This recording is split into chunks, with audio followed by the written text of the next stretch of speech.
మార్కండేయుని తాతగారి పేరు మృగశృంగుడు. అతను గొప్ప తపస్సంపన్నుడు. తాతా మనవుళ్ళ బంధం గురించి ఓ కథలో చాలా చక్కగా చెప్పబడిందని చెప్తారు. ఏమిటా కథ? ఈ మృగశృంగుడు మార్కండేయుని తాత, మృకండ మహర్షికి తండ్రి. ఇతని పేరు వత్సుడు.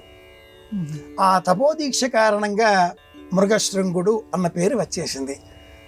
జింక చర్మం ధరించి తపోదీక్షతో కూర్చోవడంతో ఇతర జంతువులు వచ్చి అతని ధరించిన ఆ మృగ జంతువు యొక్క ఆ చర్మమును నాలికతో స్పృశించేవి.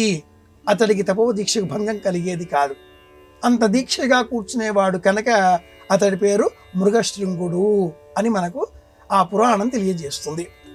ఇతడి తండ్రి కుత్సుడు.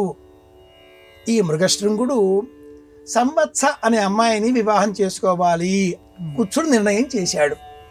మన భాషలో నిశ్చితార్థం జరిగింది. ఈ కథ ఈనాటి కాలానికి ఒక నీతి చెబుతుంది.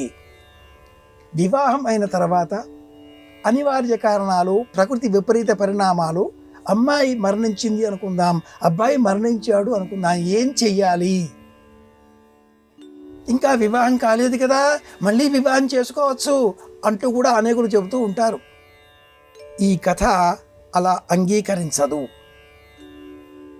ఈ మృగశృంగుడు తనకు నిశ్చితార్థం అయిన తర్వాత ఆ సంవత్స కకుత్స కుమార్తె ఏనుగుల దాకిడి కారణంగా ఆమె చెలికత్తెలు 3 వెరసి 4 మరణించడంతో నిశ్చితార్థమైనది కనుక ఈమె నాకు ఇల్లాలి పదవిని పొందడానికి అర్హత కలిగి ఉన్నది, మరణించింది, నేను ఆశౌచం పాటించాలి, 10 రోజులు ఆశౌచ దీక్ష.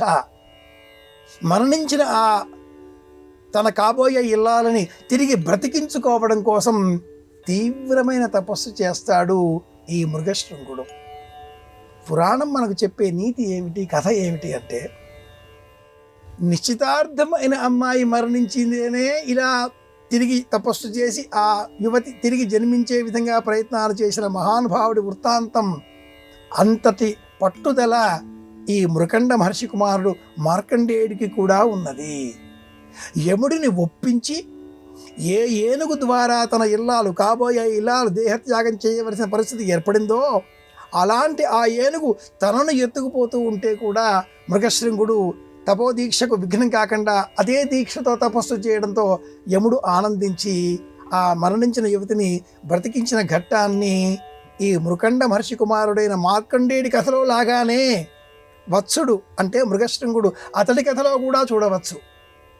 నేటి కాలానికి ఈ ధర్మం చెప్పే కథ ఏమిటి, సందేశం ఏమిటి అంటే, భార్యాభర్త ఇరువురిలో ఏ ఒక్కరు మరణించినా కూడా మిగతా వారికి ఏ విధంగా ఉంటే సంతోషం కలుగుతుందో అలా బ్రతికే ప్రయత్నం చెయ్యాలి. ఇలాంటి సంప్రదాయాన్ని మనం కుత్సుడి ద్వారా, మృగశృంగుడి కథ ద్వారా భావితరాలు చెప్పే ప్రయత్నం చేద్దాం.